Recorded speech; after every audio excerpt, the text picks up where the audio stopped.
ओम गणेशाय नमः। ओम नमः शिवाय। मैं निखिल ज्योतिष आचार्य आप सभी का मेरे चैनल पर पुनः स्वागत करता हूं। आशा करता हूं कि आप सभी स्वस्थ होंगे। महादेव की कृपा आप सभी पर सदैव बनी रहे। ये वीडियो मीन यानी कि पाइसेस के लिए अत्यंत विशेष है, क्योंकि यह वीडियो है आने वाले महीने यानी कि दिसंबर 2024 वर्ष के अंतिम महीने के मासिक राशिफल के बारे में। कैसा रहेगा वर्ष का अंतिम महीना पाइसेस के लिए, मीन के लिए। मेरा मासिक राशिफल जीवन की मुख्य चीज़ों पर आधारित होता है, जैसे कि सामान्य विश्लेषण, career, business, income, investment, love life, married life, students और सेहत। और इसके साथ ही वीडियो के अंत में कुछ विशेष उपाय भी बताता हूं, जिसके करने से महीने की सकारात्मकता में वृद्धि अवश्य होती है। यदि आपकी लग्न राशि या चंद्र राशि मीन है, दोनों ही गाइडेंस के लिए इस राशिफल को देख सकते हैं। टेक्निकली अलग अलग राशिफल नहीं बन सकते कि आप बोलें कि मेरी लग्न राशि मीन है तो अलग बनाइए, चंद्र राशि मीन है अलग बनाइए। अब कोई बोलता है मेरा ज़ोडिएक साइन है मीन तो अलग बनाइए। नहीं हो सकता, टेक्निकली पॉसिबल नहीं है। जहाँ से आपको ज़्यादा रिलेट करता है वहाँ से देखिए। व्यक्तिगत तौर पे मैं हमेशा से कहता हूँ कि 7.5 आदि को छोड़कर आपको राशिफल लग्न से ही देखने चाहिए। 7.5 आदि जो वीडियोस होती हैं वो चंद्र राशि से देखने चाहिए, अदरवाइज लग्न से ही देखते हैं तो अच्छा है। नहीं, आपको अगर लग्न सूट करता तो चंद्र राशि देख सकते हैं, या कई केसेस में लोगों को पता ही नहीं होता उनके लग्न क्या है, तो आप चंद्र राशि से देख सकते हैं। तो जहाँ से आपको ज़्यादा रिलेट करता है वहाँ से देख सकते हैं, बस टेक्निकली अलग अलग राशिफल नहीं बन सकते। तो शुरू करते हैं अत्यंत महत्वपूर्ण मासिक राशिफल का सामान्य विश्लेषण के। शुरू करते हैं सामान्य विश्लेषण के साथ। ये महीना ऐसा रहेगा जहाँ पे वक्री ग्रहों का प्रभाव बहुत ज़्यादा रहेगा, जिसमें से एक वक्री ग्रह तो खुद आपके लग्न के स्वामी यानी कि गुरु रहेंगे। गुरु वक्री अक्टूबर से चल रहे हैं। मंगल 7 दिसंबर को वक्री हो जाएंगे। बुध नवंबर के अंत में वक्री हो गए। राहु और केतु, ये जो इन्फिनिटी वाले ग्रह हैं, ये सदैव ही वक्री रहते हैं। तो अगर हम नवग्रहों की बात करें तो उसमें से 5 ग्रह, 9 में से 5 ग्रह वक्र प्रभाव में हैं। तो ये ग्रह अपॉर्चुनिटीज़ भी लेके आते हैं, लेकिन अस्थिरता भी देते हैं। संभावना भी खोलते हैं, लेकिन अस्थिरता भी देते हैं। तो थोड़ा सा ये महीना प्लस एंड माइनस वाला ही चलेगा। शुरू करते हैं। सबसे पहले लग्न पर प्रभाव देखते हैं। लग्न पर किसी ग्रह का प्रभाव एज सच नहीं रहेगा, राहु को छोड़कर। राहु आपके लग्न में ही बैठे रहेंगे और अभी भी बहुत टाइम तक बैठने वाले हैं। राहु क्योंकि अकेले बैठे हैं तो राजयोग देने वाले ग्रह हैं, और अभी भी राहु का एक लंबा अरसा बचा हुआ है। मई में राशि बदलेंगे 2025 में, तो अभी भी करीबन 5-6 महीने हैं। राहु आते हैं तो बहुत बदलाव लाते हैं, लेकिन राहु की विशेषता ये है कि जहाँ वो आते हैं किसी राशि में या किसी भाव में तो चीज़ों को एकदम बदलते हैं, लेकिन जब जा रहे होते हैं तो एक सेंस ऑफ क्लैरिटी देके जाते हैं। तो अब राहु धीरे धीरे करके वही प्रभाव आपको देंगे।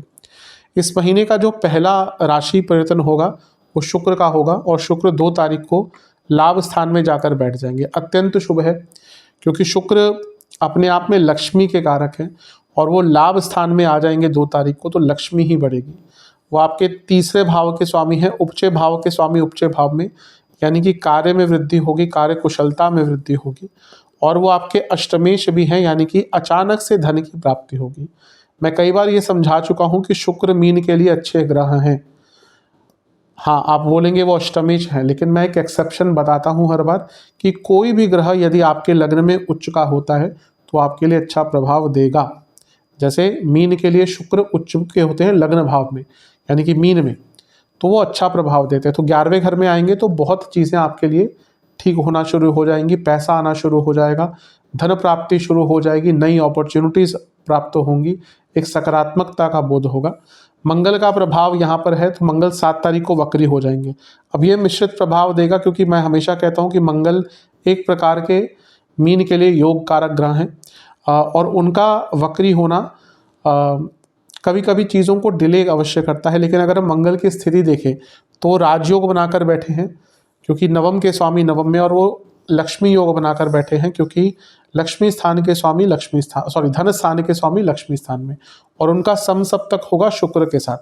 तो ये अचानक से धन प्राप्ति के योग बनाता हुआ दिख रहा है। और 2, 5, 8, 11 एक्टिवेट हो गए हैं। कैसे? 2, 5, 8, 11 ये पनफरा स्थान होते हैं। दूसरे घर के स्वामी मंगल 5वें घर में बैठकर 8वें घर को देख रहे हैं, 11वें घर को देख रहे हैं। 8वें घर के स्वामी को देख रहे हैं, तो 2 5 8 11 का कनेक्शन हुआ, तो ये बहुत बड़े धन की प्राप्ति आपके लिए दिखा रहा है। तो एक प्रकार से ये महीना आपके लिए अच्छा ही है। ध्यान क्या देना है कि मंगल शुक्र का समसप्तक योग वैवाहिक जीवन और रिलेशनशिप पर बुरा प्रभाव ला सकता है, और क्योंकि मंगल पंचम में बैठे हैं तो रिलेशनशिप पर इसका एक प्रभाव रहेगा, उसकी हम चर्चा उस सेक्शन में करेंगे ही। शुक्र के बाद गोचर होगा सूर्य का, और सूर्य 10वें भाव में आकर बैठ जाएंगे 15 तारीख को। अच्छा है क्योंकि सूर्य 10वें घर में दिग्बली होते हैं, तो कॉन्फिडेंस बढ़ेगा, अपने ऊपर विश्वास बढ़ेगा, क्लैरिटी आएगी।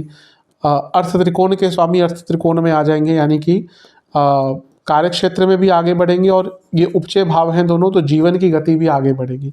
बस सूर्य का चौथे घर पर प्रभाव कभी कभी इमोशनल लाइफ में प्रॉब्लम क्रिएट करता है, तो उससे थोड़ा सा बचने की कोशिश आपको करनी है।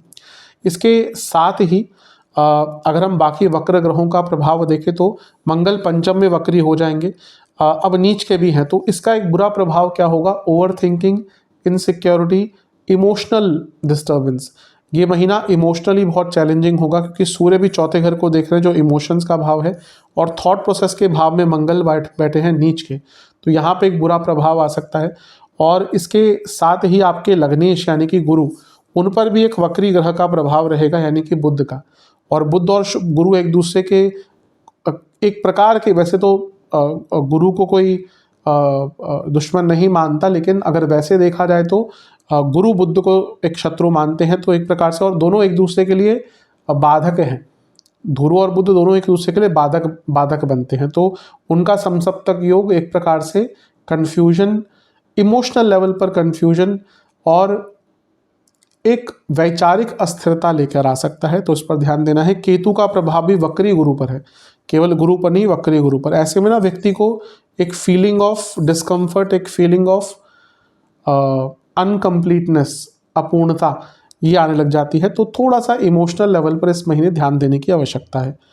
बुध नवम में वक्री है, तो कभी कभी ये बॉसेस से भी मिसकम्युनिकेशन और घर में बड़ों से, पिताजी से भी मिसकम्युनिकेशन करवा सकता है, इसका ध्यान देना है।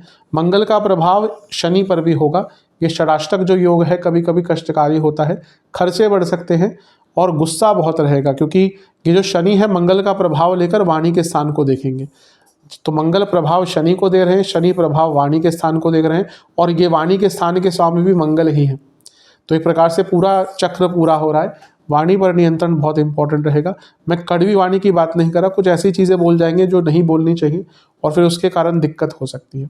तो ओवरऑल देखा जाए महीना ठीक ही है, बस जो भी मैंने कहा उनका ध्यान दीजिएगा। विशेष प्रेडिक्शन, इमोशनली महीना थोड़ा सा कष्टकारी दिख रहा है, चेंजेस बहुत आएंगे, अपने आप को थोड़ा ओवर बर्डन कर रखा है आपने, थोड़ा सा धीरे धीरे या तो मैनेज कीजिए चीज़ों को, क्योंकि लग रहा है कि बहुत ओवर बर्डन आपके ऊपर पड़ रहा है। अध्यात्म की तरफ जाइएगा, और सबसे इम्पोर्टेंट चीज़ है कि जितना आध्यात्मिक रहेंगे उतनी स्थिरता जीवन में आएगी। स्टेबल होना है तो बड़े चेंजेस लाने पड़ेंगे, उनकी आवश्यकता दिख रही है, और थोड़े पोलाइट रहिएगा इस महीने, जैसे मैंने कहा ना, कुछ ऐसी चीज़ें बोल देंगे जो आप मीन नहीं करते, फिर प्रॉब्लम हो सकती है। मंत्र जाप आदि, साधना आदि करेगा इस महीने, अच्छा रहेगा। इंट्यूशन बहुत अच्छी रहेगी, जो बड़े चेंजेस लाना चाहते हैं वो इस महीने ला पाएंगे, लेकिन उसके लिए पहले अपने आप को स्थिर करना पड़ेगा। सेल्फ लव, सेल्फ केयर बहुत इंपॉर्टेंट है, और सबसे इम्पॉर्टेंट है कि ये महीना रिजुविनेशन का है, यानी कि एक ब्रेक लीजिएगा और अपने आप को रिजुविनेट कीजिएगा, क्योंकि एक ब्रेक की आवश्यकता आपको बहुत अरसे से दिख रही है। तो इन सारी ही चीज़ों पर ध्यान देने की आवश्यकता है। महीना ठीक है, बुरा नहीं है, लेकिन जो भी मैंने कहा ध्यान दीजिएगा। करियर की तरफ चलते हैं। जहाँ तक जॉब की बात है, ये महीना ठीक ठाक है। शुक्र 10वें घर से निकल जाएंगे 2 तारीख को, तो थोड़ी ऑफिस पॉलिटिक्स कम होगी, और सूर्य 15 तारीख के बाद 10वें घर में आ जाएंगे, ये अच्छा है। इवन प्रमोशन के योग भी बन सकते हैं, पद प्राप्ति के योग हैं, और कॉन्फिडेंस कार्य क्षेत्र में काफ़ी बढ़ेगा। बस एक ही दिक्कत है कि जो आपके 10वें घर के स्वामी हैं गुरु, वो वक्री हो जाएंगे या ऑलरेडी वक्री चल रहे हैं, तो ये कभी कभी डिस्टर्बेंस, गलतियाँ ये क्रिएट करता है। और 10वें से अष्टम में मंगल हैं, वो भी 7 तारीख को वक्री हो जाएंगे, तो ये भी कार्य क्षेत्र में सिचुएशन थोड़ी अस्थिर दिखाता है। अब सूर्य 10वें घर में है और 10वें से अष्टम में मंगल है, दोनों ही अग्नि तत्व के ग्रह हैं, तो थोड़ा सा ना कार्य क्षेत्र में एग्रेशन आपकी साइड से ज़्यादा रहेगा। अदरवाइज महीना ठीक ठाक है, कोई बुरा महीना नहीं है। सूर्य का 10वें घर में आना नए कार्य, नए रिस्पॉन्सिबिलिटी दिखाता है। हाँ, क्योंकि छठे घर के स्वामी है, तो वर्क प्रेशर बहुत रहेगा, जाते जाते ये जो साल का अंत है आपके ऊपर एक्स्ट्रा वर्क प्रेशर डाल के जा सकता है, लेकिन महीना ठीक ठाक है। क्योंकि दशमेश वक्री हैं तो अपने कम्युनिकेशन पर ध्यान दीजिएगा, क्योंकि बोलेंगे कुछ और लोग कुछ और समझेंगे और उसके कारण थोड़ी बहुत प्रॉब्लम्स कार्य क्षेत्र में आ सकती है। अदरवाइज़ देखा जाए जो महीना है आपका कार्य क्षेत्र के लिए ठीक है, कोई बुरा महीना नहीं है, इसका लाभ उठाया जा सकता है। जो आपका 10वां भाव है वहाँ पे जैसे जहाँ पे धनु आपकी राशि पड़ती है, यहाँ पे किसी भी ग्रह की ऐसी विशेष कोई दृष्टि नहीं है, तो इसीलिए इस महीने थोड़ा सा निखर कर उभर कर सामने आने का मौका मिलेगा, स्पेशली क्योंकि सूर्य वहाँ पर दिग्बली होकर बैठे हैं, तो अपने पूरे स्किल्स को दिखाने का आपको अपने कार्य क्षेत्र में मौका मिलेगा। बस गुस्से से बचिएगा, मिसकम्युनिकेशन से बचिएगा और अपने कलीग्स पर ज़्यादा भरोसा मत कीजिएगा। पर्सनल बातें तो बिल्कुल भी अपने कलीग्स के साथ शेयर मत कीजिएगा। कभी कभी होता है कि व्यक्ति ज़्यादा ट्रस्ट कर देता है ऐसी बातें शेयर, क्योंकि फिर उसका लाभ उठाया जा सकता है। विशेष प्रेडिक्शन, क्रिएटिव रहिएगा और दिख भी रहेगी क्रिएटिविटी ला पाएंगे। कभी कभी लेजीनेस रहेगी, उसको काउंटर कीजिएगा। वाणी पर सौम्यता रखेगा, ओवर एक्साइटमेंट से बचना है, ज़्यादा स्ट्रेस नहीं लेना, एक मैच्योर वे में हैंडल करना है चीज़ों को। कई बार आर्ग्यूमेंट्स की संभावना बनेगी तो अपने आप को शांत रखिएगा। चेंजेस आते हुए दिख रहे हैं, उसको एक्सेप्ट कीजिएगा, अपने ऊपर ट्रस्ट बढ़ाएंगे, आगे बढ़ पाएंगे। अकेलापन कभी कभी थोड़ा सा तंग कर सकता है। कभी कभी आपको लगेगा कि आपके कलीग्स आपको इग्नोर कर रहे हैं, कोई बात नहीं, आपको अपने कार्य पर फोकस करना है और ऑफिस गॉसिप का ज़्यादा हिस्सा इस महीने मत बनिएगा। इन सारी चीज़ों पर आपने थोड़ा सा ध्यान दिया तो महीना ठीक ही जाएगा, कोई बुरा नहीं जाएगा। ओवरऑल ठीक है, महीना बुरा नहीं है, बस जो भी मैंने कहा सचेत करने के लिए उस पर ध्यान दीजिए। चलते हैं बिजनेस की तरफ। बिजनेस के लिए देखा जाए तो महीना ठीक ही है, कोई ज़्यादा बुरा महीना नहीं है। सप्तम भाव पर अगर हम नज़र डालें तो सप्तम भाव में केतु हैं, जो ठीक है अभी बहुत लंबे टाइम तक और रहेंगे। सप्तमेश वक्री हो जाएंगे या हो गए हैं ऑलरेडी, तो ध्यान दीजिएगा क्योंकि गलत निर्णय लेने की संभावना बन जाती है। और गुरु का वक्र प्रभाव भी बुध पर भी होगा और 7वें घर पर भी होगा, तो 7वां भाव और सप्तमेश दोनों ही वक्री ग्रह के प्रभाव में और खुद भी वक्री हैं। तो इसमें क्या होता है, तो लेजीनेस आती है, डिले आता है और गलतियां होने की संभावना हो जाती है। सूर्य के साथ है, तो अगर आपका काम ऐसा है जिसमें गवर्नमेंट पॉलिसीज़ बहुत होती हैं या बड़े स्तर पर काम है, तो गवर्नमेंट के कारण थोड़ी दिक्कत महीने के शुरुआती भाग में आ सकती है। मिसकम्युनिकेशन रह सकता है एम्प्लॉयज़ के साथ, पार्टनर्स के साथ, इवन क्लाइंट्स के साथ। और जैसे मैंने कहा एक लेजीनेस थोड़ी सी रहेगी कार्यों में, एक स्लोनेस आपकी आ जाएगी, तो थोड़ा सा उस पर विचार कीजिएगा कि कैसे पहले ही अपने कार्यों पर प्री प्लान्ड वे में उनको कर पाएँ ताकि चीज़ें स्टेबल रहें। शुक्र 11वें घर में आ जाएंगे 2 तारीख को, जो सप्तम से त्रिकोण भाव है, तो बहुत अच्छा है। और सूर्य भी 15 तारीख को कर्म भाव में आ जाएंगे, जो आपके लिए चौथे भाव से 7वें भाव से चौथा भाव, यानी कि एक कर्मठता, एक दृढ़ संकल्प आपका बढ़ेगा। तो ठीक ठाक महीना है, बस ये जो वक्री ग्रहों का प्रभाव है ये थोड़ा सा तंग कर सकता है, गलत निर्णय लेने पर मजबूर करता है, इम्पल्सिवनेस भी क्रिएट करता है। अचानक से व्यक्ति बिना सोचे समझे कुछ कदम उठा लेता है और उसका बुरा प्रभाव पड़ता है, तो इन सभी चीज़ों पर ध्यान दीजिएगा। बदलाव का एक मौका है, क्योंकि वक्री ग्रह का प्रभाव जैसे मैंने कहा ना कि सप्तम पर भी है, सप्तमेश पर भी है, लग्नेश भी वक्री है, तो ये चीज़ें बदलाव की ओर इशारा करती है। अगर आप बदलाव लाना चाहते थे तो उसकी नींव जो है वो इस महीने रखी जा सकती है।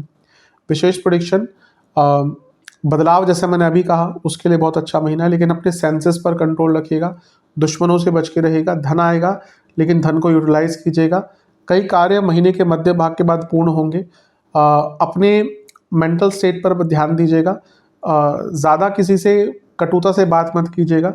और सबसे इम्पॉर्टेंट चीज़ है, बिजनेस में एक लीडर बन के उभरने की आवश्यकता है आपको, क्योंकि उसकी कमी दिख रही है।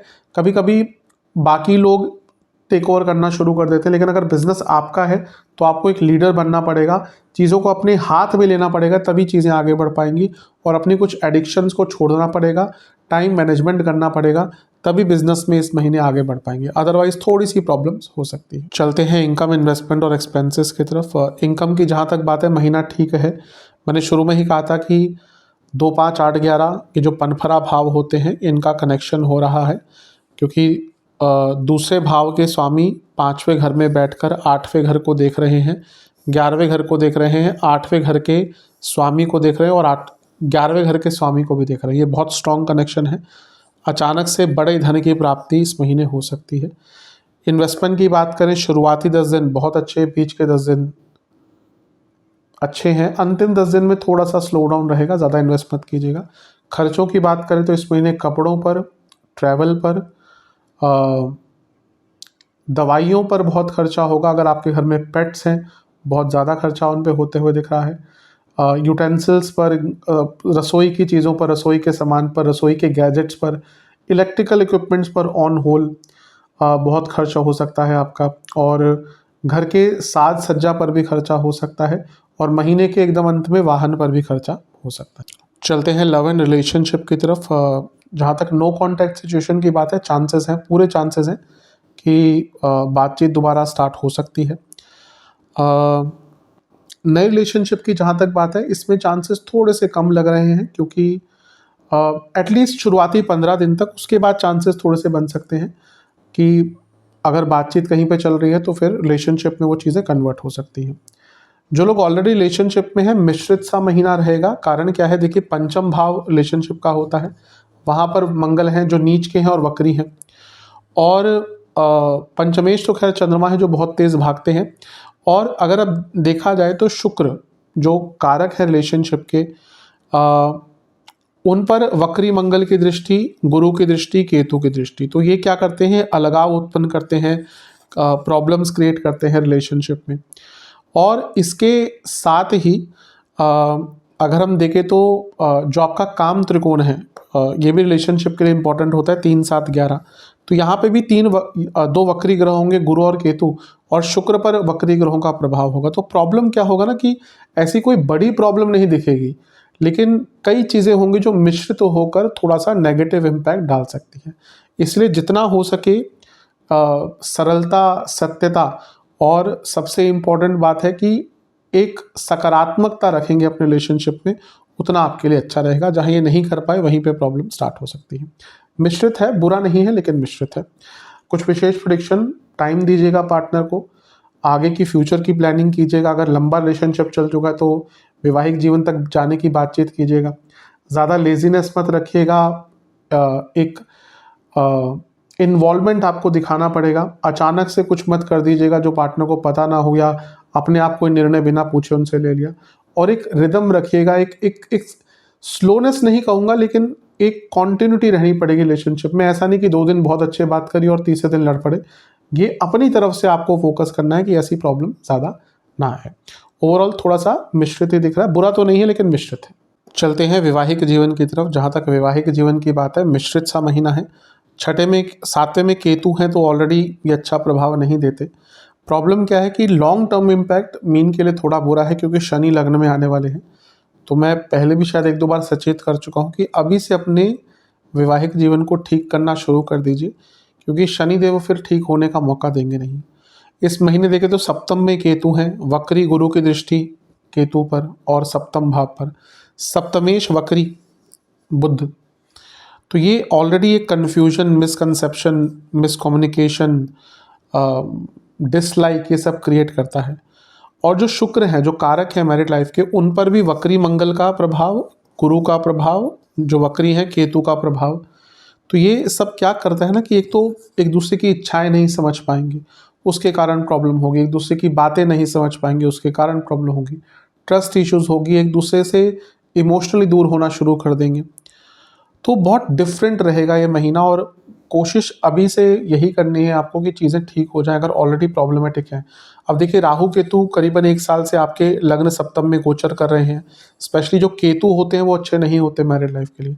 तो प्रॉब्लम तो काफ़ी टाइम से चल रही होगी, स्पेशली जिनकी दशा अंतर्दशा खराब है। और अब आने वाले टाइम में भी शनिदेव का प्रभाव आने वाला है, तो कहाँ तक बच पाएंगे। तो इस महीने से चीज़ों को ठीक करना शुरू कर दीजिए, वरना लॉन्ग टर्म इम्पैक्ट एक नेगेटिव ही है वैवाहिक जीवन पर। विशेष प्रेडिक्शन, कम्युनिकेशन बढ़ाइएगा, ओवर थिंकिंग नहीं करनी, ज़्यादा हाइपोथेटिकल सिचुएशंस नहीं बनानी। अच्छा व्यवहार कीजिएगा, थोड़ा सा टाइम भी दीजिएगा, स्पेस भी दीजिएगा अपने पार्टनर को।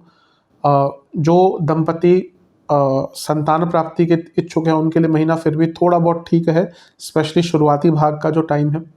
पैशनेटली इन्वॉल्व रहेगा अपने लाइफ पार्टनर के साथ, और सबसे इम्पॉर्टेंट चीज़ है कि कुछ छुपाइएगा मत, क्योंकि कुछ ऐसी चीज़ें सामने आ सकती हैं जो तंग करेंगी। और सबसे इम्पोर्टेंट चीज़ है, कुछ ऐसी बात बोलिएगा मत, भले कोई पुरानी बात है जो अभी डिस्कस करेंगे तो नेगेटिव इम्पैक्ट ला सकते हैं, तो कभी कभी कुछ पुरानी चीज़ों को छुपाना भी अच्छा होता है। इस महीने एटलीस्ट कोई पुरानी ऐसी बात सामने ना आए जो कॉन्फ्लिक्ट क्रिएट कर सकती है। रोमांटिक रहिएगा और एफर्ट ज़्यादा डालिएगा, दिखना चाहिए कि हाँ आप थोड़े से एफर्ट्स डाल रहे हैं वैवाहिक जीवन को ठीक रखने के लिए। इससे आपके लाइफ पार्टनर पर भी इम्पैक्ट थोड़ा सा अच्छा पड़ेगा। ओवरऑल मिश्रित सा ही है, बुरा नहीं है लेकिन मिश्रित है। स्टूडेंट्स की बात करते हैं, एग्ज़ाम से शुरू करेंगे।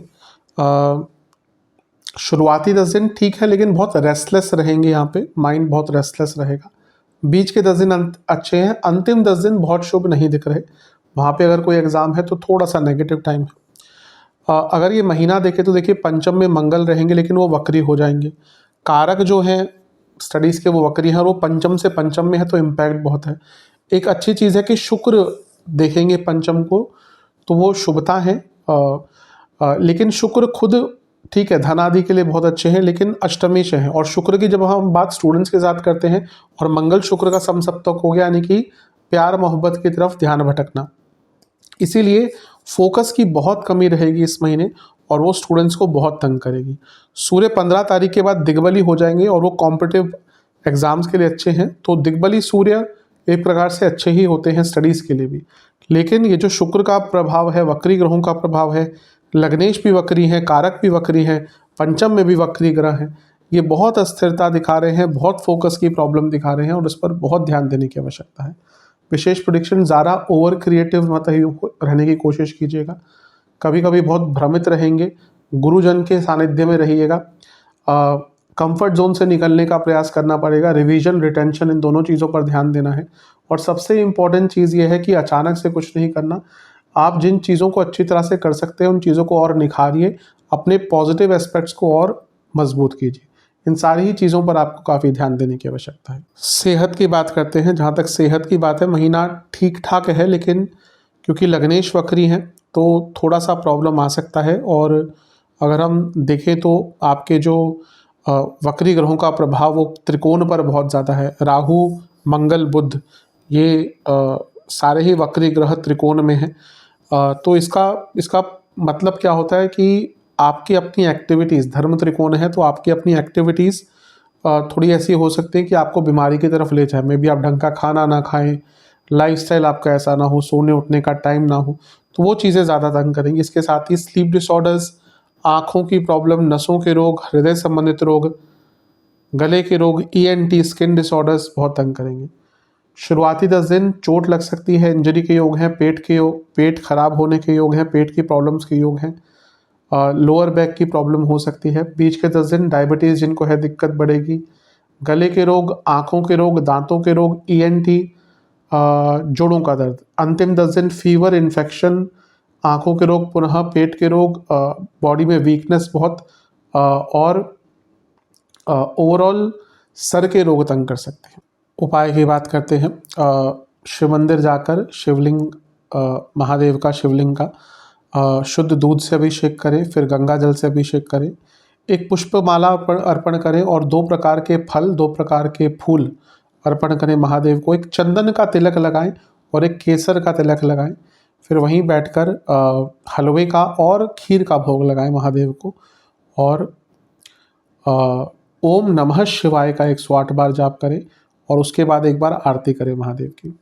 आशा करता हूँ कि वीडियो काम आएगी। चैनल पे नए हैं सब्सक्राइब कीजिए, वीडियो को लाइक कीजिए। मिलता हूँ अगले वीडियो में, तब तक के लिए ओम नमः।